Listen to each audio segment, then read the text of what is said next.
কেশপুর থেকে ডেবরা সাংসদ তহবিলের টাকায় একাধিক উন্নয়নমূলক কাজে আলোকিত হয়েছে এলাকা, কিন্তু তারকা সাংসদ দেবের নির্বাচনী ক্ষেত্র ঘাটাল লোকসভার অন্তর্গত পাঁশকুড়া বিধানসভা বরাবর বঞ্চিত বলে অভিযোগ স্থানীয়দের।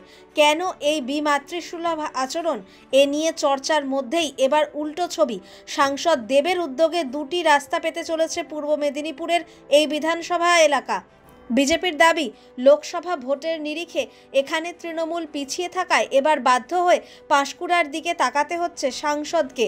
গত লোকসভা নির্বাচনে দেব বড় ব্যবধানে জিতলেও পাঁশকুড়া পশ্চিম বিধানসভায় 178 ভোটে এগিয়ে রয়েছে বিজেপি। আগামী বছর বিধানসভা নির্বাচন, তাই ভোট অঙ্কই জোড়া রাস্তা নির্মাণে উদ্যোগী হয়েছেন সাংসদ, এমন চর্চা চলছে।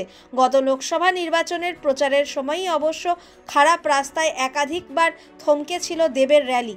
তখনই তিনি রাস্তার সমস্যা সমাধানের প্রতিশ্রুতি দিয়েছিলেন। সেই মতো রাজ্য সরকারের কাছে দুটি রাস্তা সংস্কারের দাবি জানিয়ে দেব চিঠি দেন। তার প্রতিলিপি গিয়েছে মুখ্যমন্ত্রী মমতা বন্দ্যোপাধ্যায় পূর্ত ও জেলা শাসকের দপ্তরে। ব্লক প্রশাসন সূত্রে খবর, পূর্তের বরাদ্দ করা 23 কোটি টাকাতেই নতুন রাস্তা নির্মাণের কাজ হচ্ছে। গোপালনগর থেকে যশোরা প্রায় 22 কিলোমিটার রাস্তা হবে 19 কোটি টাকা ব্যয়ে এবং রাতুলিয়া থেকে লছিপুর পর্যন্ত প্রায় 5 কিলোমিটার রাস্তা নির্মাণে খরচ হবে 4 কোটি টাকা। রাস্তা দুটি কেন্দ্রীয় সরকারের প্রধানমন্ত্রী গ্রাম সড়ক যোজনায় নথিভুক্ত হয়েছে। দুটি রাস্তা নির্মাণের জন্যই টেন্ডার পক্ষে ইতিমধ্যে সম্পন্ন হয়েছে।